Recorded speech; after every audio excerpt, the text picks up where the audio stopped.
I'm Clara Liu. I'm an adjunct professor at the Rhode Island School of Design, and I'm also a partner at artprof.org and a fine artist working in drawing, printmaking, and sculpture. I've been teaching at RISD for over a decade now in many different departments: printmaking, illustration, foundation studies, and also painting. And one of my favorite things about art school is the amazing artistic community that you get to work with. I love speaking to the students, thinking about what they're talking about, interacting with my colleagues. It's the most incredible place on earth if you are an artist. One of my favorite parts of RISD is I think we really teach how to be a whole artist. We don't teach people to do one thing really well. We teach people how to think, how to develop, how to brainstorm, but we also give you hard skills as well. And I think that there's so much value in knowing how to think and develop an idea, but also how to actually make it is another issue as well. So the fact that we give students the skills to do both, I think is a really amazing experience. Art schools, I think, are looking for applicants who demonstrate an exciting range of potential.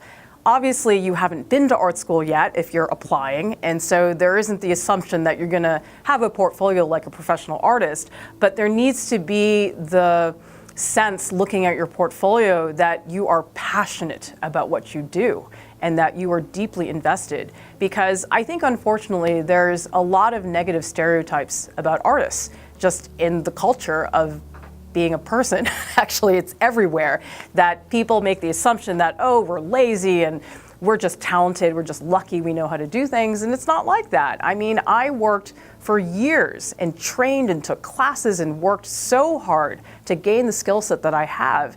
And I think that art schools want to see that students are hungry to try something new, that they aren't afraid to do all kinds of different things, because if you want to be a successful artist, if you want to really feed your creative spirit, you have to be so open to try anything. I think the danger is when people decide that they think they've already got it all figured out, and that to me, it's like just closing all the doors to all of your creative options. And so you need to show in your portfolio that you have that potential, you have that passion for what you want to do.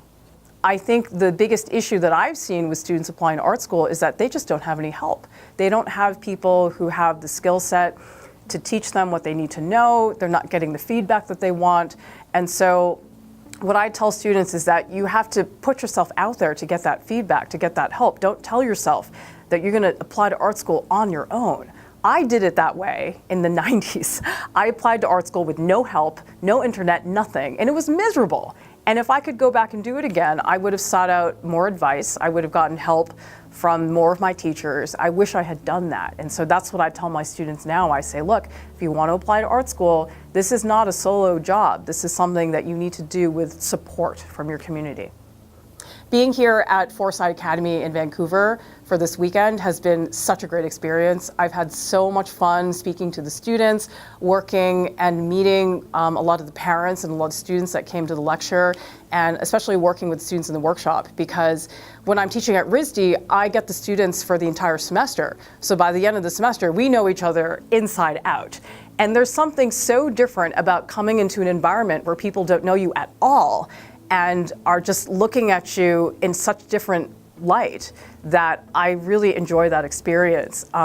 Thinking about, okay, well, these people don't know anything about me, so how do I present this content and how does that affect that? And I just think anytime you get to travel, meet new people, see new places, it's amazing. I mean, I think there's nothing like that, being able to just see another place, another context, and just learn from that. I mean, I'm always learning. I haven't stopped learning. I know I'm a teacher, and technically I'm supposed to teach everybody all the time, but I don't know, I learn as much as you guys do.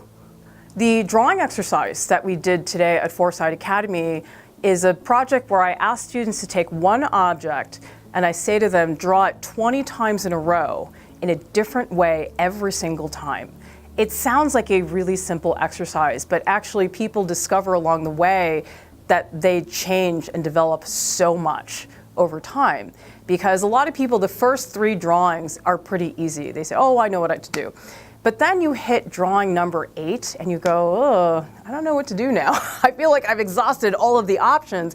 And that's when people really have to push themselves. They really have to do something that's totally outside of what they thought they were going to do.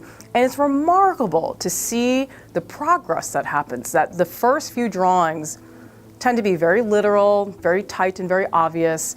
And then by the time you hit drawing 12, it's like all the rules are just out. Like people just toss out anything that's holding them back and they do amazing work. This project is not about creating a finished piece. It's about expanding your vocabulary, learning more ways to draw, being forced to hold the charcoal differently, being forced to see the object differently. I stole it from my colleague Bill Flynn, who I used to teach with at the School of Museum of Fine Arts. And I remember doing this exercise at one point because I was very frustrated with my project. He said, do this exercise, see if it helps you. And it helped me so much. And so I've done it now at a number of workshops, and people always are so excited by the results.